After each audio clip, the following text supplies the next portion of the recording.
रिजवान मियां news तो आप चला लेते, इसको मारा उसको मारा, झूठ बोला, झूठ बोलेगा। बताया हमारा फर्ज था आपका वोट लेने के पहले हमने टीचर्स लाए स्कूल का।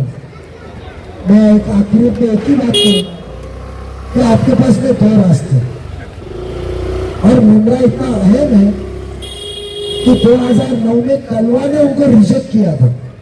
नजीबुल्ला सीधे सालार था उस वक्त, हमने उम्मीद से लाए थे कि भाई सुधारे।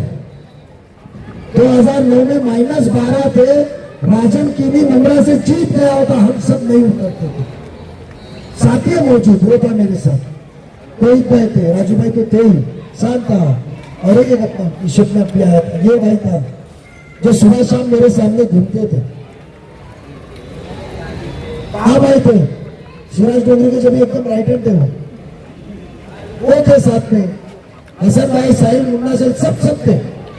वो बेचारा जो गेट के अंदर हुआ साजिद टेम्पो भी था, जब भी बाजू की गली में, डायमंड हॉल की गली में नाइट चलवाने के इसके अंदर रहता था, सब थे। जब आपने जिताया, लेकिन जितेंद्र आव्हाड 2009 में आमदार नहीं बनते, आपने 27,000 से जिताया एक उम्मीद के ऊपर।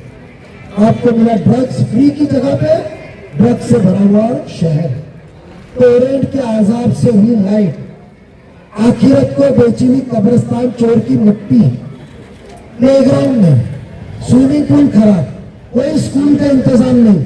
आज अमृत नगर में जो रुबाब से कह रहे, आज अमृत नगर का गरीब बच्चा कौन सी स्कूल में जाता है आपको पता है?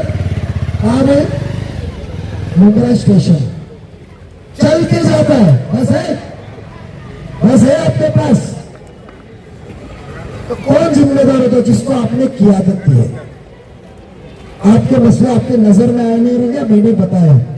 मैं इतना ही कहूंगा कि आपके पास में दो रास्ते, एक शख्स अपनी नाकामी के लिए, हिंदू मुस्लिम इंतशार के लिए हमेशा कुरान, हदीस, इस्लाम, मुसलमान के बातों को लेकर गुमराह करने वाला शख्स का बात सुन के जो बीजेपी के नाम पे गुमराह कर रहा है, मेरी निशानी तो घड़ी है। पिछले 2019 में आपने वोट घड़ी पे दिया था चाचा, सामने धनुष्य बांधा, आपको सामने आके क्या कहा था, रिकॉर्डिंग है, कि क्या आप वो धनुष्यबान को देंगे जिसने 92 में बाउंड्री बॉम्बे चलाया, जिसने 92 में बाबरी मस्जिद तोड़ा, ये शख्स कहता था।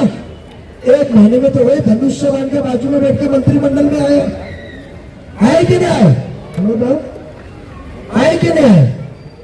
तो मुझे बताइए, हम तो घड़ी की निशानी पे किसी से बंधे हुए, मैं आखिर कहूंगा कि गुमराह ना हो, वो आपके सामने रामगिरी महाराज की बात करें।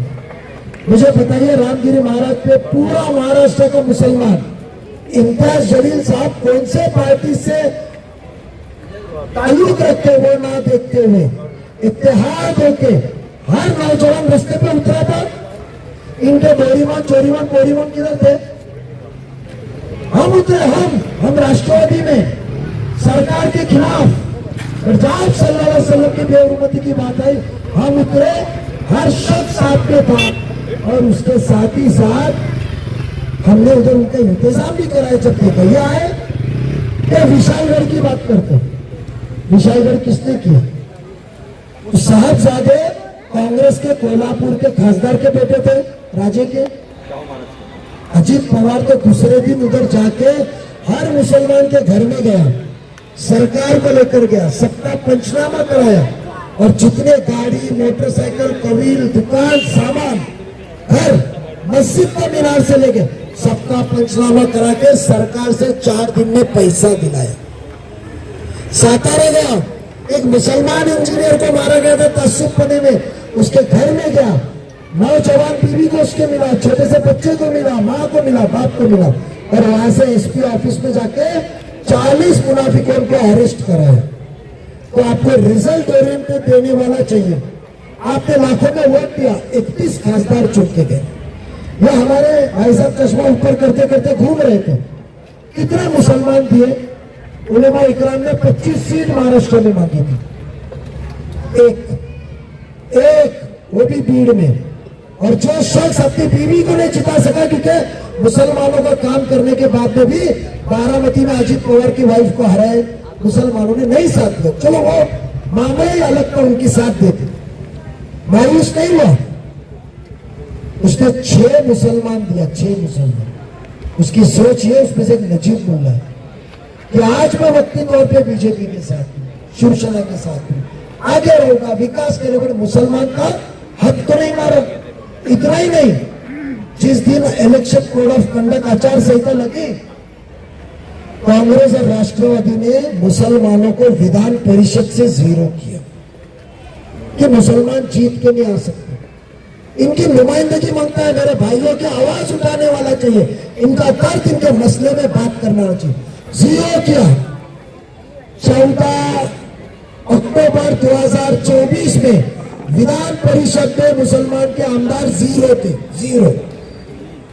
ये कौन रहनुमा की बात कर रहे ना, बीजेपी के दलाल खुद है। हमने 14 अक्टूबर 2024 को 2 सीट हमको मिला पूरे महाराष्ट्र से, सिर्फ 2 में से एक उन्होंने कहा कि एक मुसलमान को जाएगा। ये महाराष्ट्र की बदनसीबी है कि पहली बार कोई भी मुसलमान विधान परिषद पे नहीं है।